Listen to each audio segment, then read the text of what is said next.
పరమగీతము 5వ అధ్యాయము. నా సహోదరి ప్రాణేశ్వరి, నా ఉద్యానవనమునకు నేను ఏతెంచితిని.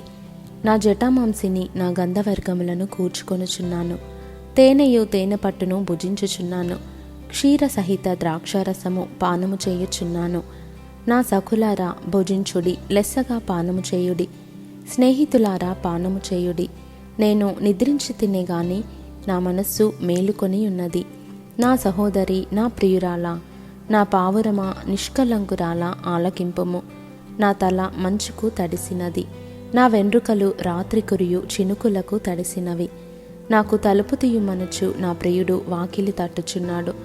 నేను వస్త్రము తీసివేసి తిని, నేను మరలా దాన్ని ధరింపనేలా.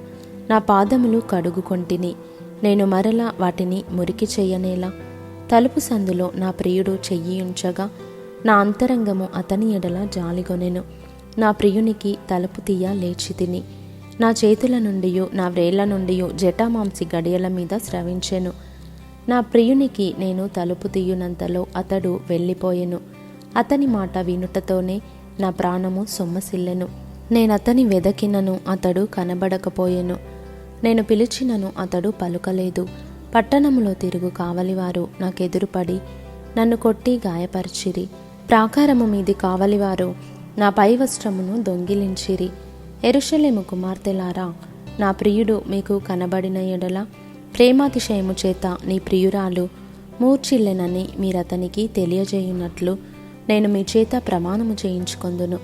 స్త్రీలలో అధిక సుందరి వగుదానా, వేరు ప్రియుని కన్నా నీ ప్రియుని విశేషమేమి? నీవు మా చేత ప్రమాణము చేయించుకొనుటకు వేరు ప్రియుని కన్నా నీ ప్రియుని విశేషమేమి? నా ప్రియుడు ధవలవర్ణుడు, రత్నవర్ణుడు.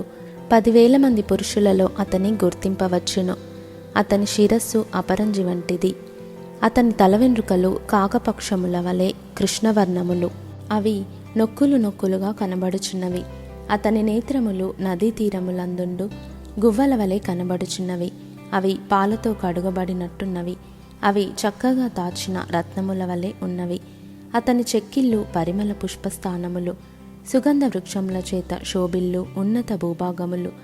అతని పెదవులు పద్మముల వంటివి, ద్రవరూపక జటామాంసి వలె అవి పరిమళించును.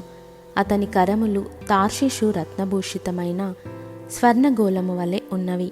అతని కాయము నీలరత్న ఖచ్చితమైన విచిత్రమగు దంతపు పనిగా కనబడుచున్నది. అతని కాళ్ళు మేలిమి బంగారు మట్లయందు నిలిపిన చలువరాతి స్తంభముల వలె ఉన్నవి. అతని వైఖరి లెబానోను పర్వత తుల్యము, అది దేవదారు వృక్షములంతా ప్రసిద్ధము. అతని నోరు అతి మధురము, అతడు అతి కాంక్షణీయుడు. యెరూషలేము కుమార్తెలారా, ఇతడే నా ప్రియుడు, ఇతడే నా స్నేహితుడు.